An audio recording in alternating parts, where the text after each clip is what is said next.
Hello and welcome to this part of Project Traveller, which is the day that the engine bay is going to be blasted wonderfully clean by Michael Miller from Miller Soda Blasting. You may have seen this procedure before on our Project MGB, and we're looking forward to having the same thing done. So this is how it is, and we'll come back and let you know how long it's going to take Michael to get it back to bare metal. What do you think, Michael? How long? Probably about an hour and a half. There you go. So not long at all really, and that's ready to go from what you see now right through to being ready to accept primer stages, or if necessary beforehand welding, but no mucking around with paint strippers, etc. This is straight through to clean bare metal wherever it may be underneath all that. So anyway, wish you luck, Michael, and right, we'll see what happens. Okay.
Now, welcome back. It's now 2 hours after we started this.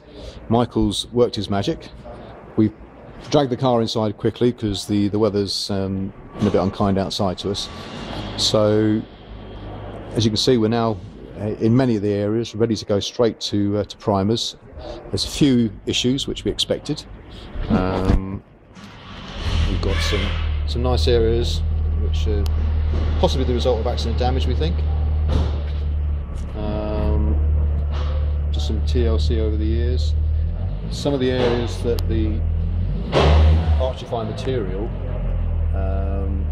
is always up against is under seals and seam sealers, but unfortunately we've had bathroom sealant used on this, which is another ball game again. So but it's coped very, very well, and left us with the minimal of scraping out with a screwdriver or stiff wire brush, etc. Yeah, absolutely superb way of getting your car back to bare metal, ready for paint, without any more mucking around with neutralizers and swabbing with paper and wire brushes to get rid of paint strippers and what have you. So, what do you think, Michael? What's your verdict on your hours work? Probably about what we expected, actually. Wasn't expecting bathroom sealant. I thought it might be proper seam sealant, but never mind. The steel at the bottom is quite rusty in places, so although it's gone back to bright metal, it starts to darken very quickly. So normally you'd want to put something straight onto that to stop the rust from getting any worse. But for the rest of it, it's actually quite important that all you do is literally dust it down with a paintbrush and put an X primer straight on it. Don't be tempted to put any other chemicals on it. Let the X primer do its job and stick to the steel. Enough, other than that, it's all fairly straightforward. Excellent. And you say you've used about a bag and a half of your Archify material on this today? It took 2 hours, about a bag and a half. We had to run at slightly lower pressure than I would like to have done in places, but the benefit of that is that it takes a bit longer, but you use a bit less medium. So.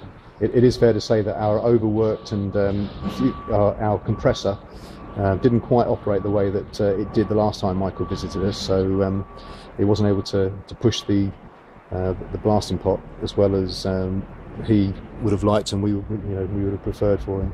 No, the majority of it was blasted at about 40 psi, which is a little bit lower than you would normally do. Okay, so that's one thing to consider. But having said that, it's still a fantastic job and has really pushed the engine bay on. So we're absolutely delighted. And once again, Michael, thank you very, very much for your help. No problem. Thank you.